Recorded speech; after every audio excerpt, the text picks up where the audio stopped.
Bonjour à tous, on se retrouve aujourd'hui pour une nouvelle vidéo. Cette fois-ci on change de chapitre, nous allons parler des dieux de l'Olympe et nous allons commencer par les amours de Zeus. Le roi des dieux ne s'occupait pas seulement de faire le malheur des hommes, il essayait aussi de faire le bonheur des femmes mortelles, surtout de celles qui lui plaisaient, et elles furent nombreuses. Bien qu'il fût marié avec la déesse du mariage, Héra, Zeus eut beaucoup d'aventures amoureuses. Son épouse légitime était fortement jalouse et n'appréciait guère les escapades de son époux. Quand elle apprenait qu'il était allé rendre visite à une mortelle, elle devenait folle de rage. Sa colère ne s'apaisait que lorsqu'elle s'était vengée de cette femme ou des enfants qu'elle avait eus avec Zeus. Aussi avait-elle Zeus à l'œil, mais lui mettait tout en œuvre pour échapper à sa surveillance. Il aimait prendre l'apparence d'un animal pour vaincre la méfiance de ses belles victimes.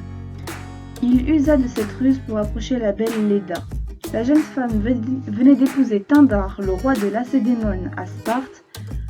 Zeus se transforma en un magnifique cygne et comme s'il était poursuivi par un aigle, il se réfugia auprès de la jeune reine, qu'il accueillit dans ses bras. Profitant de cette tendre étreinte protectrice, il s'unit à elle et lui laissa 2 œufs, d'où sortirent Castor, Pollux, Clytemnestre et Hélène, la future reine de Sparte. Cette union resta secrète, et Tyndare crut qu'il venait de donner naissance à 4 enfants. Les enfants nés de ces unions et des mortels eurent un destin particulier. Certains obtinrent un grand pouvoir, comme Minos, qui devint l'un des 3 juges des enfers aux côtés de Rhadamante et d'Éaque. Nous en reparlerons dans une prochaine vidéo. Sa mère était humaine. Elle s'appelait Europe.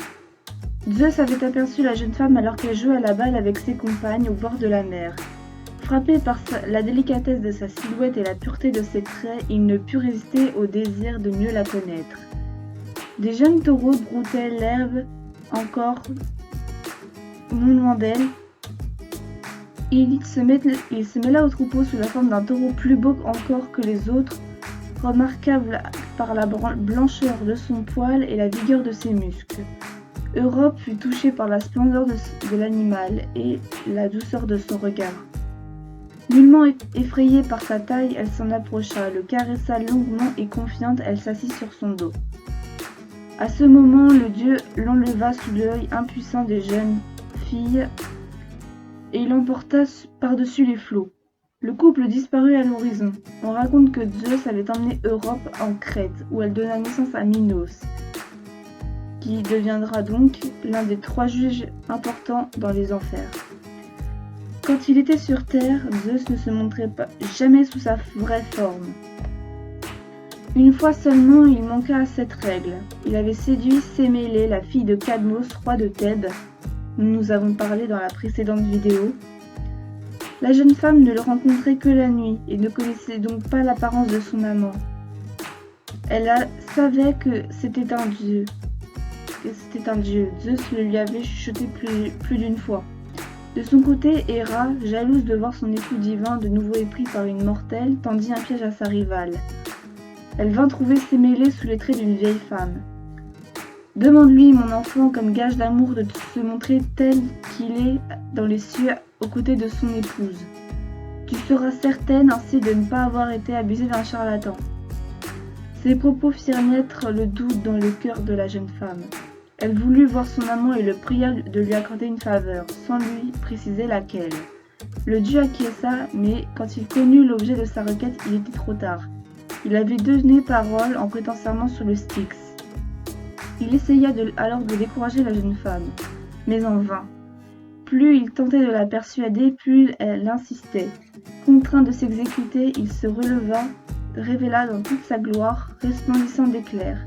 Or, ni les yeux, ni le corps d'une mortelle n'étaient capables de supporter l'éclat d'une lumière si vive, et la malheureuse n'eut que le temps de l'apercevoir avant de périr, aussitôt foudroyée. Zeus s'empressa d'arracher l'enfant qu'elle portait en son sein. Le bébé qui n'en était qu'en 16e mois était à peine formé. Pour mener la gestation à son terme, son père ouvrit au creux de sa jambe une poche dans laquelle il plaça l'enfant. Puis il la referma à l'aide d'agrafes dorées. Quand le temps fut fixé par la destinée parvint à son terme, Zeus mit au monde Dionysos, bien que né d'une mère mortelle, l'enfant par son père était immortel. Merci d'avoir regardé la vidéo et à une prochaine fois pour la vidéo sur Poséidon. Merci.